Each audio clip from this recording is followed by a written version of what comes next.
have actually put both languages there. But I think we'll have to make serious efforts to ensure that we reach, when we put our data out in public domain, we put it out in the language which is understood by the common people. Otherwise, it will not really serve any purpose. So I take that suggestion, and some efforts have been made in, and these are significant efforts. I mean, these are the building blocks for future efforts. These fonts and with the spell checkers and grammar blocks, all these things are being now used as API by most of the mobile companies which are involved in this. Thank you very much.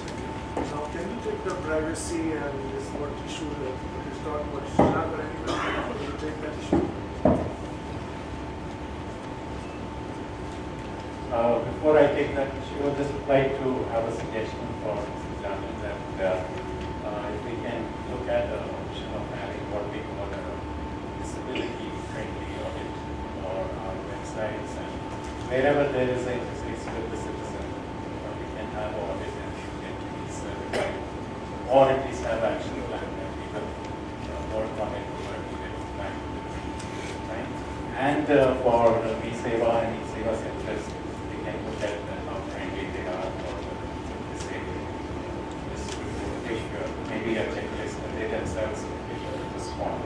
On the pricing issue, I think by definition, if you see, there are legal provisions there that private sector or anybody, citizen or anybody is free to use data, analyze and add value the way they want, and then they can sell it. So I think that those are legal issues which will have to, but there are also open data policies which are at the national level, which provide for restricted access or usage of. So we can. Once you say it's open data, it's like. Normal, yes. By definition, it should not be. Free of charge. You cannot charge.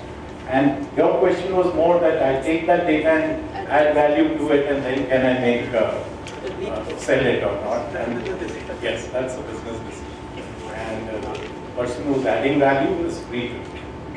So that's your. Provided the consumer knows that, consumer understands that there is value here. Absolutely.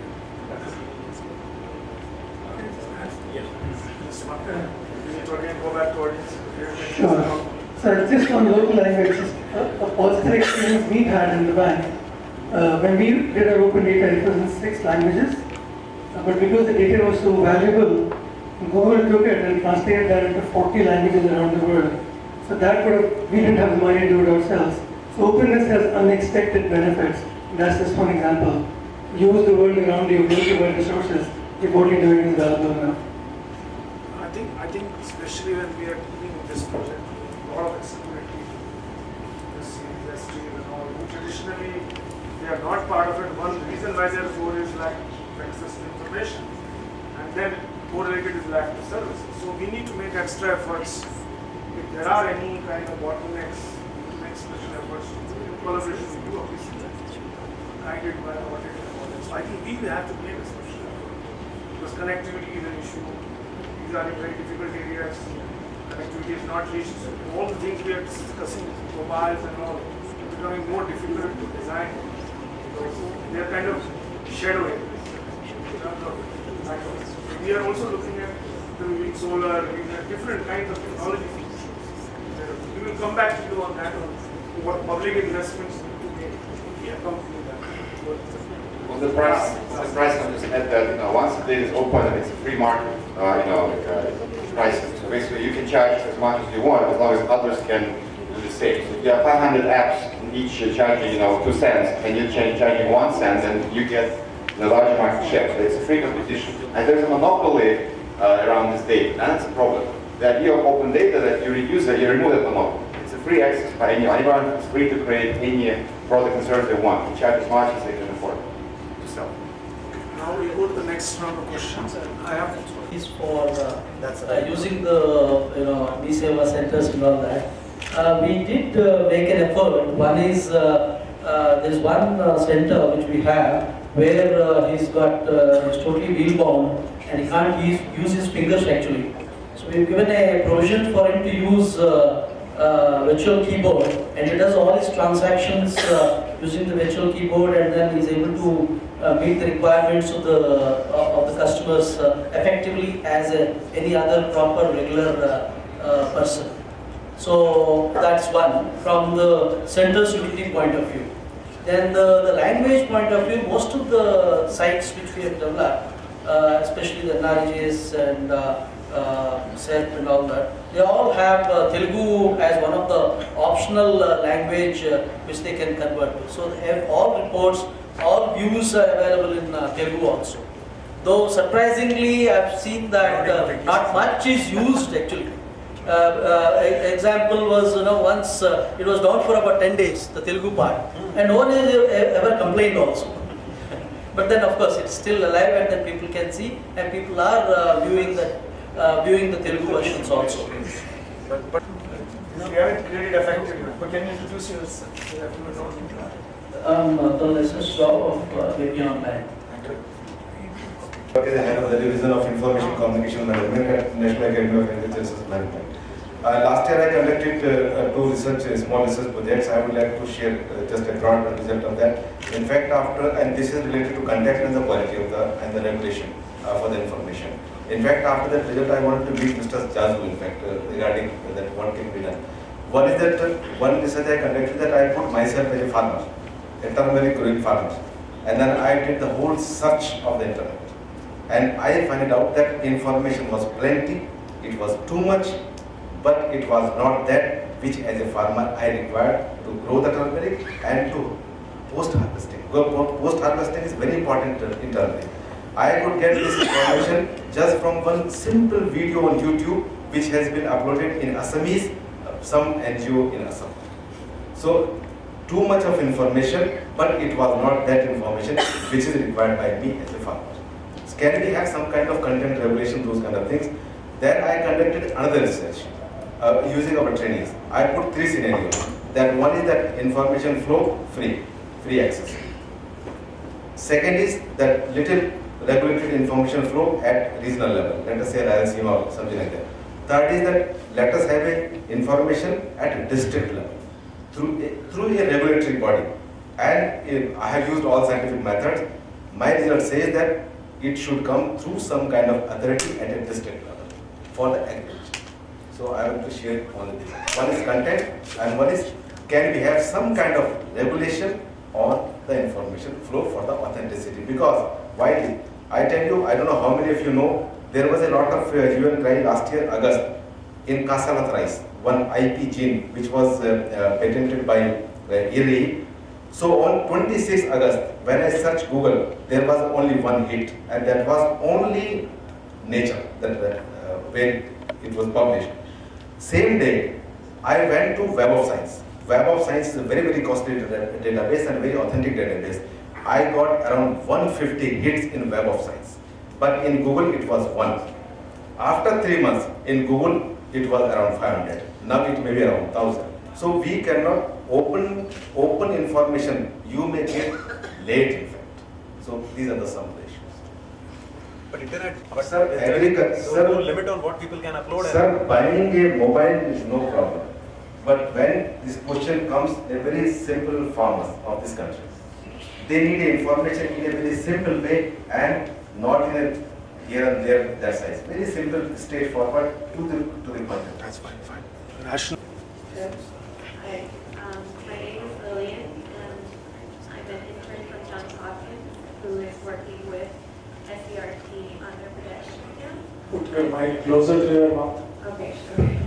I'm conducting an evaluation of an mHealth program here, and I think there's a lot of excitement around the idea of open data right now.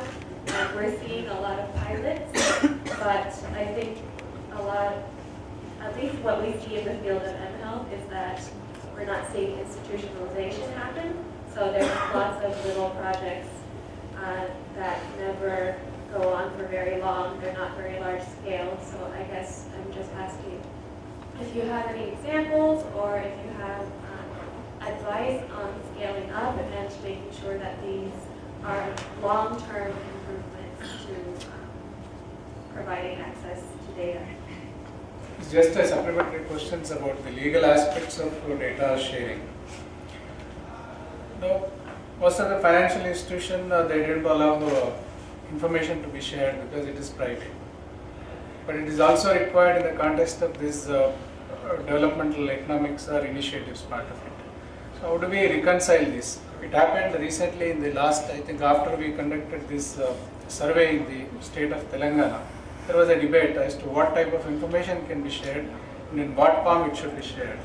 So I think that there should be some clarity regarding this so that those who intend to upload the information, they should be careful about this. Thank you. It's in fact the supplementary question. How far how far we could reach out to the rural areas, particularly to the level of Gram Panchayat. What kind of infrastructure that we foresee is necessary. Basically, if you have a MeSeva at a mandal level, it's difficult for the people in the rural areas, particularly those who live in tribal areas, they find it very difficult to access it. That is one. And then they need assistance. It's not that every one of us are really educated to understand what computer is or what apps on the mobile. And mobile also, if you want to really use apps on mobile, you need to go for the Android, and which are really expensive sets, and we cannot expect the people in rural areas to really buy them and use the data as they want.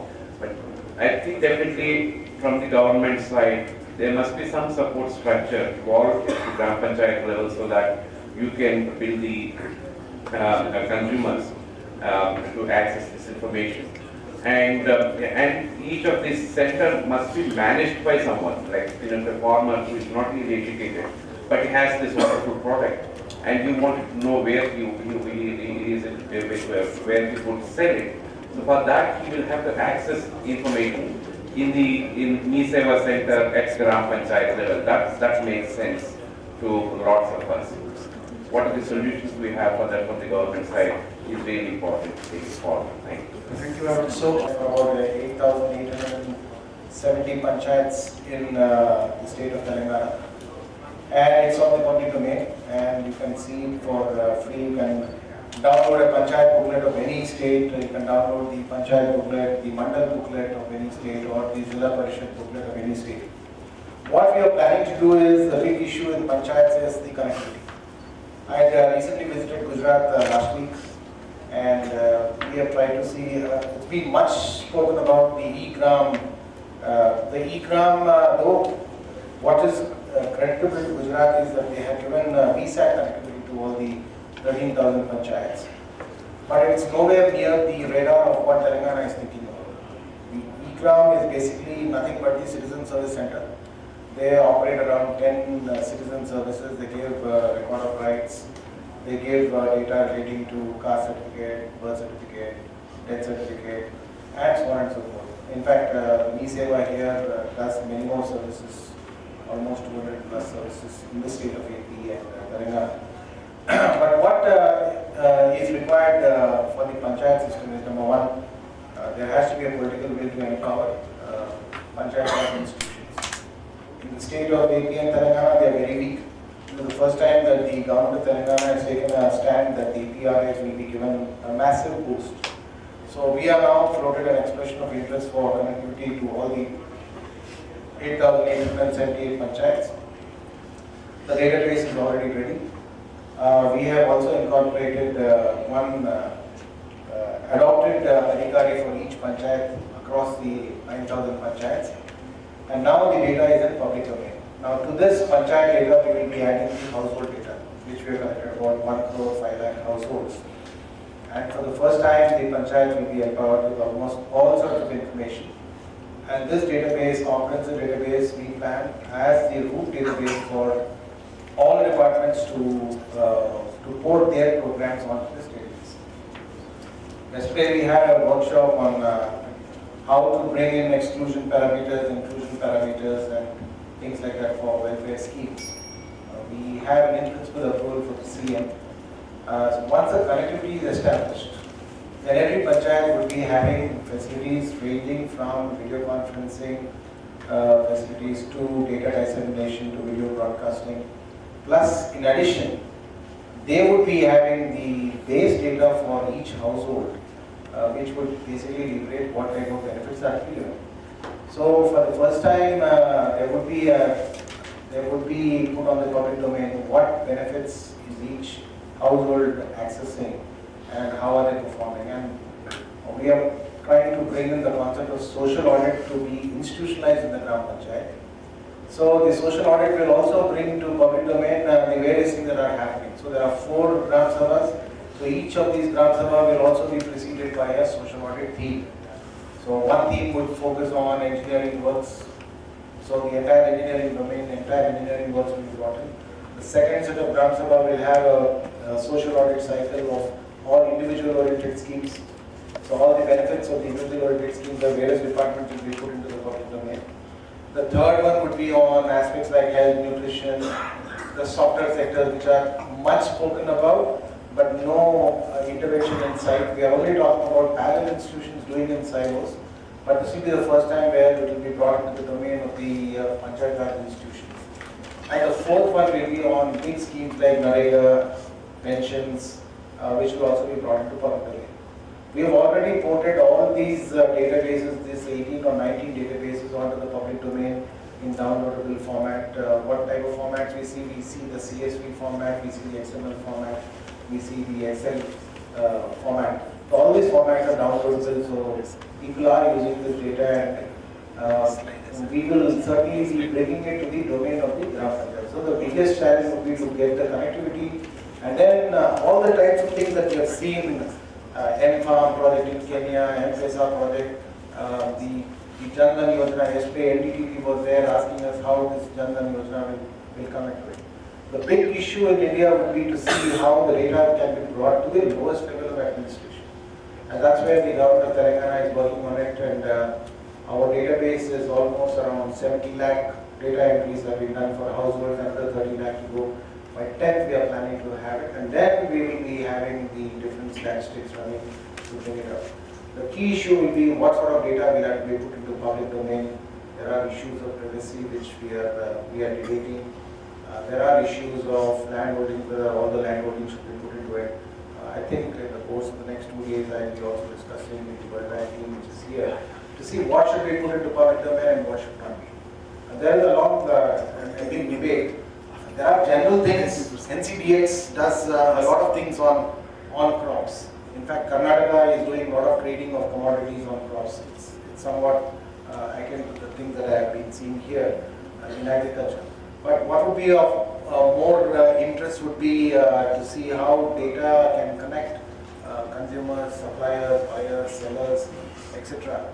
And also planning for that process. I think we have got a long way to go. We just made a start, and I think in the days to come we'll be able to demonstrate more commitment as we go on.